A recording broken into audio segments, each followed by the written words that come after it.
Hello everyone, welcome to my channel. दोस्तों, आज की ये वीडियो बहुत ज़्यादा इम्पॉर्टेंट होने वाली है हमारे बीए प्रोग्राम 4 सेमेस्टर वाले स्टूडेंट्स के लिए, क्योंकि गाइस आज की इस वीडियो के अंदर मैं लेकर आ गई हूँ आप लोगों के लिए आपके एजुकेशन सब्जेक्ट के असाइनमेंट का एक इम्पॉर्टेंट क्वेश्चन का आंसर। दोस्तों, आप लोगों के एजुकेशन सब्जेक्ट के क्वेश्चन आंसर आज वीडियो आने वाली है चैनल के ऊपर, तो आप लोगों को टेंशन लेने की बिल्कुल ज़रूरत नहीं है। आप लोगों को कल इस असाइनमेंट को सबमिट करना है। आज मैं आप लोगों को दोनों वीडियोस प्रोवाइड कर दूंगी, तो आप लोग आराम से अपना असाइनमेंट बना सकते हो। तो चलिए दोस्तों, फटाफट से आज की इस वीडियो को स्टार्ट करते हैं। एंड दोस्तों, आज की इस वीडियो के ऊपर मैं आपको 200 लाइक्स का टारगेट दे रही हूँ, जो कि आप लोगों को कंप्लीट करना है। दोस्तों, आज चीज़ करने वाले हो हमारे क्वेश्चन नंबर फर्स्ट के बारे में। दोस्तों, क्वेश्चन नंबर फर्स्ट के अंदर हमसे पूछा जा रहा है कि विभिन्न समस्या समाधान रणनीतियाँ क्या हैं और वे क्यों महत्वपूर्ण हैं, उपयुक्त उदाहरण के साथ स्पष्ट कीजिए। दोस्तों, आप लोगों को समस्या समाधान रणनीति के बारे में बताना है। आपसे आपके क्वेश्चन के अंदर इसी के बारे में पूछा गया है। दोस्तों, इस क्वेश्चन से रिलेटेड सारे पॉइंट मैं आप लोगों के साथ 1 बाय 1 करके डिस्कस करने वाली हूँ।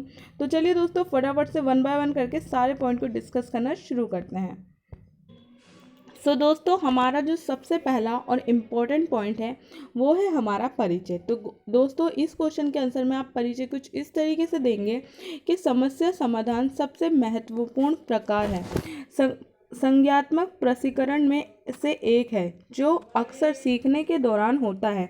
समस्या समाधान मूल रूप से स्थिति के मूल्यांकन में शामिल उत्पादक कार्यों और किसी के निर्धारित लक्ष्य तक पहुंचने के लिए बनाई गई रणनीति को सामूहिक रूप से समस्या समाधान कहा जाता है।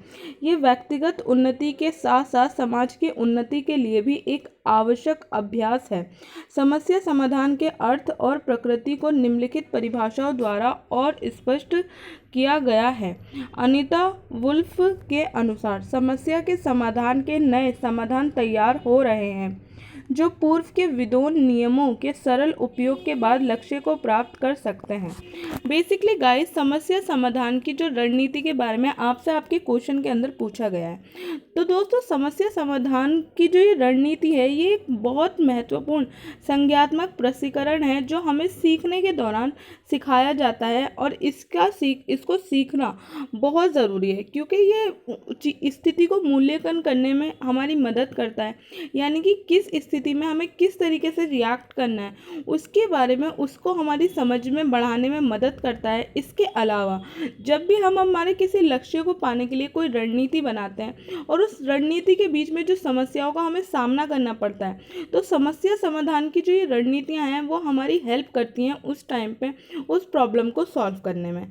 तो दोस्तों, ये चीज़ आप लोगों को समझनी है। एंड दोस्तों, इस तरीके से आप लोगों को इस क्वेश्चन के आंसर में इंट्रोडक्शन लिखना है। दोस्तों, यहाँ पे सबसे पहली परिभाषा अनीता वुल्फ के अनुसार दी गई है, जिसके माध्यम से वो ये बताना चाहती है कि समस्या समाधान के नए तरीके बन रहे हैं। यानी कि समस्या समाधान की जो रणनीतियां हैं उसके अंदर और भी नए तरीके शामिल किए जा रहे हैं, और जो पुराने विद्वानों के नियम थे उनका उपयोग करके लक्ष्य को प्राप्त करने का जो रास्ता है वो बहुत ज़्यादा सरल किया जा रहा है। तो दोस्तों, आप लोगों को ये चीज़ ध्यान रखनी है। दोस्तों, हमारा नेक्स्ट पॉइंट है, सिकनर के अनुसार समस्या समाधान उन कठिनाइयों पर काबू पाने की एक प्रक्रिया है जो किसी लक्ष्य की प्राप्ति में बाधा उत्पन्न प्रतीत होती है। ये हस्तक्षेप के बावजूद संयोजन की एक प्रक्रिया है। तो दोस्तों, रस्किन के अनुसार भी यही चीज़ बताई गई है कि समस्या समाधान उन कठिनाइयों पर काबू पाने की एक रणनीति है जो कि हमें हमारे लक्ष्य को प्राप्त करने में बाधा उत्पन्न करती है। ये एक संक्षिप्त संयोजन प्रक्रिया है। तो दोस्तों, ये चीज़ भी आप लोगों को ध्यान रखनी है। दोस्तों, हमारी नेक्स्ट डेफिनेशन है, माविस के अनुसार समस्या समाधान का व्यवहार ऐसे उपन्यास या कठिन परिस्थितियों में होता है जिसमें किसी समाधान को पुरानी परिस्थितियों में अतीत के अनुभवों से प्राप्त सिद्धांतों और संकल्पनाओं को प्रयोग करने की अभ्यस्त विधियों से प्राप्त नहीं किया जा सकता। तो दोस्तों, आप लोगों को ये याद रखना है, वुडवर्थ और माविस ने ये वाली डेफिनेशन दी है। तो दोस्तों, आप लोगों को इस डेफिनेशन को भी ध्यान रखना है। तो हमारा नेक्स्ट पॉइंट है प्रभावी समस्या समाधान के लिए रणनीतियाँ। तो दोस्तों आप लोगों से रणनीतियों के बारे में ही पूछा गया है, तो दोस्तों इनसे रिलेटेड सारे पॉइंट मैं आप लोगों के साथ डिस्कस करने वाली हूँ।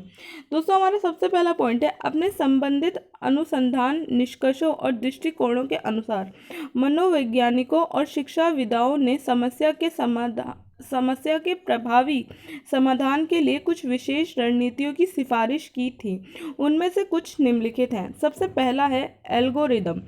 एक एल्गोरिदम चरण दर कदम प्रक्रिया का एक परिभाषित सेट है जो एक विशेष समस्या का सही उत्तर प्रदान करता है।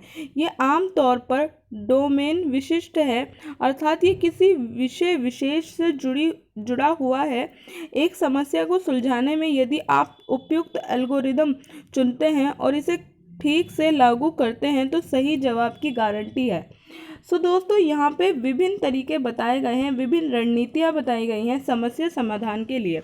तो दोस्तों ये जो रणनीतियाँ हैं ये हमारे बहुत सारे मनोवैज्ञानिकों और शिक्षाविदों ने निकाली हैं ढूंढकर, और इनको बताया है कि इनकी मदद से आप अपनी समस्याओं का समाधान कर सकते हो। सबसे पहला हमारा पॉइंट है एल्गोरिदम। तो दोस्तों एल्गोरिदम बेसिकली एक प्रक्रिया है जो एक परिभाषित बहुत सारी चीज़ों का यानी कि बहुत सारे स्टेप्स का एक सेट है जिसका उपयोग करके अगर हम कोई समस्या का समाधान निकालते हैं और इसका सही से उपयोग करते हैं तो समस्या का समाधान हमें 100% मिलेगा। ये चीज़ इस पॉइंट के अंदर बोली गई है। दोस्तों हमारा दूसरा पॉइंट है अनुमानी। एल्गोरिदम की तुलना में समस्या समाधान की रणनीति के रूप में अनुमानी समय और श्रम के मामले में अधिक किफ़ायती है। एक अनुमानी एक मानसिक लघुपथ है जो लोगों को जल्दी से निर्णय लेने और समस्याओं को हल करने की अनुमति देता है। ये मानसिक लघुपथ आमतौर पर पिछले अनुभवों से सूचित होता है और हमें जल्दी से कार्य करने की अनुमति देता है। तो आप कैसे निर्धारित करते हैं कि एक अनुमानी का प्रयोग कब करना है और कब एल्गोरिदम का प्रयोग करना है? मूल रूप से अनुमानी का उपयोग आमतौर पर रोज़मर्रा की स्थिति में किया जाता है, जैसे कि बिंदु ए से बिंदु बी तक जाने के लिए सबसे अच्छा मार्ग का पता लगाना, जबकि आप हर संभव मार्ग को मैप करने के लिए एक एल्गोरिदम का प्रयोग कर सकते हैं और निर्धारित कर सकते हैं कि कौन सा सबसे तेज़ होगा। बहुत समय लेने वाली प्रक्रिया है जिसके बजाय आप सबसे अच्छे विकल्प एक ऐसे मार्ग का उपयोग करना होगा जिसे आप जानते हो कि अतीत में अच्छा काम किया है। हालांकि यदि आप एक ऐसी स्थिति में काम कर रहे हैं जहां आपको संपूर्ण रूप से सही और सर्वोत्तम संभावित उत्तर की आवश्यकता हो तो आपके लिए एल्गोरिदम का उपयोग करना सबसे अच्छा उपाय है। जब आप अपने गणित के होमवर्क के लिए समस्याओं का समाधान कर रहे हैं, आप अपने ग्रेड को अनुमान पर जोखिम नहीं लेना चाहते हैं। एक एल्गोरिदम का पालन करके आप सुनिश्चित कर सकते हैं कि आप प्रत्येक समस्या का सही उत्तर पर पहुंच जाएंगे। तो दोस्तों बेसिकली हमारे इस पॉइंट के अंदर यानी कि हमारा जो नेक्स्ट पॉइंट है वो है अनुमानी। दोस्तों अनुमानी और एल्गोरिथम में डिफरेंस भी यहाँ पे बताया गया है। तो चलिए दोस्तों मैं आपको बिल्कुल इजी लैंग्वेज के अंदर अच्छे से एक्सप्लेन करती हूँ।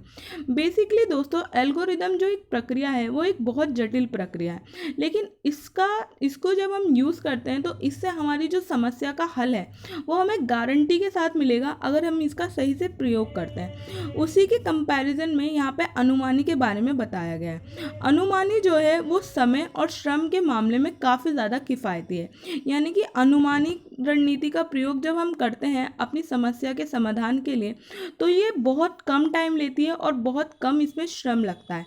बेसिकली ये एक मानसिक सोच है, यानी कि एक मानसिक प्रक्रिया है जिसकी मदद से हम अपनी समस्याओं का समाधान करते हैं और इसका यूज़ हम अपनी रोज़मर्रा की ज़िंदगी में करते हैं। जैसे कि यहाँ पे एक एग्जांपल के थ्रू भी बताया गया है दोस्तों कि अगर आपको बिंदु ए से बिंदु बी तक जाना है तो उसके लिए सबसे अच्छा मार्ग आपको पता लगाना पड़ेगा।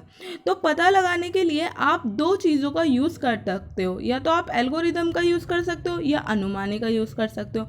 पर अब क्वेश्चन यह आता है कि आप दोनों में से किसका यूज़ करोगे। तो यहाँ पे सिंपली बताया गया है कि अगर आपको बिल्कुल एक सटीक जवाब ढूंढना है उस स्थिति में तो आप एल्गोरिदम का यूज़ करोगे, और अगर आपको जस्ट ऐसे ही फॉर्मली कोई जवाब ढूंढना है तो आप अनुमानी का यूज़ करोगे। और एल्गोरिथम के यूज़ के अंदर आप मैप के थ्रू देखोगे कि सबसे अच्छा रास्ता कौन सा है, जबकि अनुमानी के अंदर आप लोग ये चीज़ पता करोगे कि आपने अपने जो आपका पास्ट है यानी कि आपके अतीत में आपने कौन सा मार्ग उपयोग किया है और क्या वो मार्ग आपके लिए अच्छा रहा है। तो दोस्तों इस तरीके से यहाँ पे अनुमानी और जो आपका एल्गोरिथम है उसके बीच में डिफरेंस बताया गया है। इसके अलावा दोस्तों यहाँ पे बताया गया है कि एल्गोरिदम का यूज़ आपको तब करना है जब आपको बिल्कुल सटीक आंसर चाहिए। अदरवाइज़ अगर आप उस टाइम पे जब आपको एक अच्छा और सटीक आंसर चाहिए और उस टाइम पे आप लोग अनुमानी का यूज़ कर लोगे तो दोस्तों वो आप लोगों के लिए अच्छा नहीं रहेगा। तो दोस्तों ये पूरा पॉइंट आप लोगों को अच्छे से ध्यान रखना है, ये पॉइंट आप लोगों के लिए बहुत इंपॉर्टेंट है। दोस्तों हमारा नेक्स्ट पॉइंट है परीक्षण और त्रुटि। दोस्तों हमारा नेक्स्ट पॉइंट है परीक्षण और त्रुटि। हम कभी कभी परीक्षण और त्रुटि का उपयोग करते हैं, लेकिन फिर भी ये समस्या समाधान के लिए उपयोग की जाने वाली रणनीति है। परीक्षण और त्रुटि विधि में समस्याओं को हल करने के लिए हम केवल तब कार्य करते हैं जब तक कोई काम नहीं करता।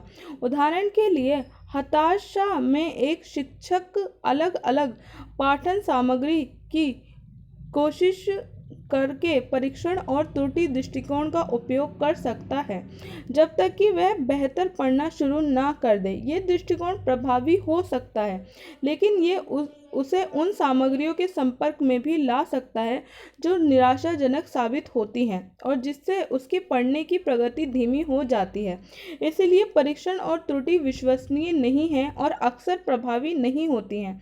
ये समय बर्बाद कर सकती हैं, कभी कभी समाधान में परिणाम नहीं हो सकता, आदर्श से काम समाधान हो सकता है और नकारात्मक प्रभाव हो सकते हैं। तो दोस्तों हमारा नेक्स्ट पॉइंट है परीक्षण और त्रुटि। बेसिकली गाइस इस पॉइंट के अंदर परीक्षण और त्रुटि के बारे में बताया गया है। यानी कि दोस्तों जब हम किसी चीज़ का परीक्षण करते हैं और उसको करते टाइम हम त्रुटियां करते हैं, तो दोस्तों धीरे धीरे हम अपनी गलतियों को समझने लगते हैं और उसके बाद हम अपनी चीज़ों को सही करने लगते हैं। लेकिन दोस्तों ये जो तरीका है ये बहुत ज़्यादा अच्छा नहीं है, क्योंकि जब हम हद से ज़्यादा गलतियां करेंगे किसी चीज़ के अंदर अपने परीक्षण के टाइम पे, तो दोस्तों कभी कभी हम कई ऐसी चीज़ों के संपर्क में भी आ जाते हैं जो हमारे अंदर निराशा भर देती हैं और उस निराशा की वजह से हमारी जो सीखने की प्रक्रिया होती है वो धीमी पड़ जाती है। इसकी वजह से ये जो रणनीति है परीक्षण और त्रुटि, इसे सही नहीं माना जाता है। जैसे कि यहाँ पे एक एग्जाम्पल भी दिया गया है कि शिक्षक अलग अलग पाठन सामग्री की कोशिश करके परीक्षण और त्रुटि दृष्टिकोण का उपयोग करता है। यानी कि जब हम अलग अलग पाठन सामग्री को पढ़ते हैं तो दोस्तों उस टाइम पे जो हम पढ़ना शुरू करते हैं तो हम उसको तब तक पढ़ते रहते हैं जब तक हम बेहतर पढ़ना शुरू ना कर दें। लेकिन दोस्तों इससे होता ये है कि कई दफ़ा हमारे सामने कोई बहुत डिफ़िकल्ट चीज़ आ जाती है जिसे हम चाह कर भी नहीं पढ़ पाते, क्योंकि उस टाइम पे हम अपने लर्निंग के प्रोसेस में होते हैं, अभी हम एक्सपर्ट नहीं हुए होते हैं। तो दोस्तों इस वजह से जब वो निराशाजनक चीज़ हमारे सामने आती है तो हमारी जो पढ़ने की प्रगति है वो धीमी हो जाती है और इसीलिए परीक्षण और त्रुटि इस विधि को, इस रणनीति को सही नहीं माना जाता है। तो दोस्तों आप लोगों को इस पॉइंट को भी ध्यान रखना है। दोस्तों हमारा नेक्स्ट पॉइंट है अंतर्दृष्टि। समस्या को सुलझाने के लिए अक्सर अंतर्दृष्टि संभावित समाधान के अचानक जागरूकता को शामिल किया जाता है। वैज्ञानिक भी मानते हैं कि मानव शिक्षा व्यवहारिक है और इसमें अनुभूति में परिवर्तनीय आया है। शिक्षार्थियों ने शुरू में एक समस्या को हल करने के लिए आवश्यक सामग्री के बारे में सोचा था। उन्होंने इन समस्याओं को सुलझाने तक विभिन्न तरीकों से अपना विकास किया। जब शिक्षार्थी एक समाधान पर पहुंचे तो उन्हें अचानक से एक अंतर्दृष्टिता का साथ मिला। तो दोस्तों हमारा नेक्स्ट पॉइंट है अंतर्दृष्टि। दोस्तों ये भी हमारी समस्या समाधान सुलझाने का एक तरीका है। बेसिकली दोस्तों इसके अंदर बोला गया है कि जब हम हमारी समस्या को सुलझा रहे होते हैं तो हम अलग अलग चीज़ों का उपयोग करते हैं और अलग अलग चीज़ों का प्रयोग करने की वजह से हम एंड में अपनी समस्या को सुलझा भी लेते हैं। लेकिन जब हमारी समस्या सुलझ जाती है उसी टाइम पे हमें एक ऐसा तरीका पता चलता है, अचानक से हमारे सामने एक ऐसी अंतर्दृष्टीय तरीका उत्पन्न होता है जिससे हमें पता चलता है कि इस समस्या को हम इससे भी कम टाइम में सुलझा सकते थे और पहले सुलझा सकते थे। तो दोस्तों आप लोगों को इस पॉइंट को भी ध्यान रखना है।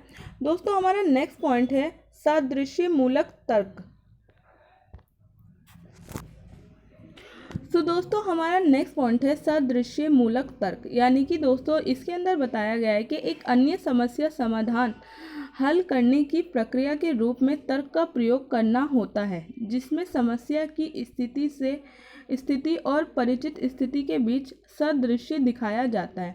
सादृश्य मूलक समस्या हल शिक्षण में भी उपयोग होता है। शिक्षकों को अक्सर उनकी कक्षाओं में छात्र होते हैं जिनकी मूल भाषा अंग्रेजी नहीं है। ऐसे छात्रों को उनकी मातृभाषा में पढ़ाना असंभव है। शिक्षक इस समस्या को ऐसे छात्रों को पढ़ाने में कठिनाइयों का सामना कर सकते हैं। बाद के छात्रों के साथ शिक्षक धीरे धीरे आगे बढ़ते हैं, जब भी संभव हो ठोस अनुभवों का उपयोग करते हैं और व्यक्तिगत शिक्षा प्रदान करते हैं। वे कम अंग्रेजी प्रवृत्ति वाले छात्रों के साथ भी वही तरीका अपना सकते हैं और साथ ही उन्हें अंग्रेजी शब्दों और वाक्यांशों को भी सिखाते हैं ताकि वे कक्षा के अन्य छात्रों के साथ साथ चल सकें। सो दोस्तों हमारा नेक्स्ट पॉइंट है सादृश्य मूलक तर्क, यानी कि तर्क करना। बेसिकली दोस्तों यहाँ पे आप लोग इस चीज़ को इस तरीके से समझ सकते हो कि एक कोई क्लासरूम है जिसके अंदर जो स्टूडेंट्स हैं उसमें से कुछ स्टूडेंट तो इंग्लिश लैंग्वेज को जानते हैं, लेकिन कुछ स्टूडेंट ने इंग्लिश लैंग्वेज कभी नहीं पढ़ी। तो दोस्तों जाहिर सी बात है कि जो एक टीचर है जो इंग्लिश पढ़ाने आया है उसको उन स्टूडेंट के साथ बहुत ज़्यादा प्रॉब्लम होती है, बहुत ज़्यादा समस्याएं आती है जिन्होंने इंग्लिश कभी नहीं पढ़ी होती, क्योंकि इंग्लिश उनकी मातृभाषा होती नहीं है। तो ऐसी स्थिति में उनको इंग्लिश पढ़ाया कैसे जाए, क्योंकि इंग्लिश ना तो हम उनको उनकी मातृभाषा में पढ़ा सकते हैं और ना ही उनको इंग्लिश वैसे नॉर्मली समझ आती है। तो ऐसी कठिनाइयों का सामना करने के लिए जो सादृश्य मूलक तर्क है इसका प्रयोग किया जाता है। बेसिकली गाइज इसके अंदर जो एक टीचर होता है वो धीरे धीरे चीज़ों को करता है। सबसे पहले वो धीरे धीरे जो ऐसे स्टूडेंट हैं जिनको इंग्लिश बिल्कुल नहीं आती है उनको छोटे छोटे शब्द देता है, फिर छोटे छोटे वाक्य देता है ताकि वो अदर स्टूडेंट के साथ चल सके जिन्हें ऑलरेडी इंग्लिश आती है। तो दोस्तों ये चीज़ आप लोगों को यहाँ पे ध्यान रखनी है, ये पॉइंट आप लोगों के लिए इम्पॉर्टेंट है। दोस्तों हमारा नेक्स्ट पॉइंट है बुद्धिशीलता। बुद्धिशीलता भी एक सामान्य समस्या समाधान की रणनीति है जो संभावित समस्या समाधान तैयार करने के लिए उपयोगी है। बुद्धिशीलता के चरण इस प्रकार हैं: समस्याओं को परिभाषित करें, उनका मूल्यांकन किए बिना यथासंभव अधिक से अधिक समाधान उत्पन्न करें, संभावित समाधानों का आकलन करने के लिए मानदंड तैयार करें, सर्वोत्तम समाधान का चयन करने के लिए इन मानदंडों का उपयोग करें। तो दोस्तों हमारा लास्ट पॉइंट है बुद्धिशीलता। तो दोस्तों यहाँ पे मैंने आप लोगों को काफ़ी सारे पॉइंट बताए हैं समस्या समाधान रणनीति से रिलेटेड, एंड मैंने आपको कोशिश की है कि आपको ईजी लैंग्वेज के अंदर समझा सकूं। लेकिन दोस्तों आप लोगों की जो लैंग्वेज है इस सब्जेक्ट की वो ऐसी ही है, तो आपको इसी तरीके से अपने को असाइनमेंट के अंदर इन पॉइंट्स को मेंशन करना है। तो दोस्तों उम्मीद करती हूँ आप लोगों को सारे पॉइंट अच्छे से क्लियर हो गए होंगे। दोस्तों लास्ट में आपको इन सभी रणनीतियों का महत्व बताना है। तो चलिए दोस्तों हम लास्ट पॉइंट को भी फटाफट से डिस्कस कर लेते हैं। पॉइंट है निष्कर्ष। तो दोस्तों निष्कर्ष के अंदर ये आप लोगों को इस पूरे प्रोसीजर का इम्पोर्टेंस बतानी है, महत्व बताना है, जो कि आपसे आपके क्वेश्चन के अंदर भी पूछा गया है। तो दोस्तों आप लास्ट में निष्कर्ष कुछ इस तरीके से लिख सकते हो कि अंत में हम इस निष्कर्ष पर पहुंचते हैं कि समस्या समाधान की सभी रणनीतियों को गहराई से अध्ययन करने के बाद हमें इसके महत्व के बारे में ये पता चलता है कि विभिन्न परिस्थितियों में अलग अलग समस्या समाधान की रणनीतियों को अपनाया जाता है। इस दृष्टिकोण से ये सभी समस्या समाधान की रणनीतियाँ अपने आप में एक महत्वपूर्ण स्थान रखती हैं। बिना इनको सीखे और इनका अध्ययन किए बिना हम समस्या समाधान की प्रक्रिया को ठीक तरीके से नहीं कर सकते हैं। हमें ये समझना ज़रूरी है कि कौन सी परिस्थिति में कौन सी समस्या समाधान की रणनीति हमारे लिए उपयोगी होगी। तो दोस्तों इस तरीके से आप लोगों को इस क्वेश्चन के आंसर का एंड करना है, इस तरीके से आप लोगों को निष्कर्ष देना है। सो दोस्तों यहाँ पे हमारे सारे पॉइंट ख़त्म होते हैं। उम्मीद करती हूँ आप लोगों को सारे पॉइंट अच्छे से समझ आ गए होंगे। सो दोस्तों अगर आज की ये वीडियो आप लोगों को अच्छी लगी हो तो प्लीज़ आप लोग इस वीडियो को लाइक कीजिएगा, शेयर कीजिएगा ज़्यादा से ज़्यादा। एंड येस गाइज, अगर आप लोग चैनल पर फर्स्ट टाइम आए हो तो चैनल को सब्सक्राइब करना मत भूलिएगा, क्योंकि दोस्तों आप लोगों के 4th सेमेस्टर के बाद आप लोगों के 5th सेमेस्टर की प्रिपरेशन भी सबसे पहले आपको टॉपर स्टडी चैनल स्टार्ट कराएगा। तो दोस्तों चैनल को ज़रूर सब्सक्राइब कीजिएगा। तो दोस्तों मिलती हूँ मैं आप सबसे नेक्स्ट वीडियो के अंदर, तब तक के लिए थैंक यू सो मच।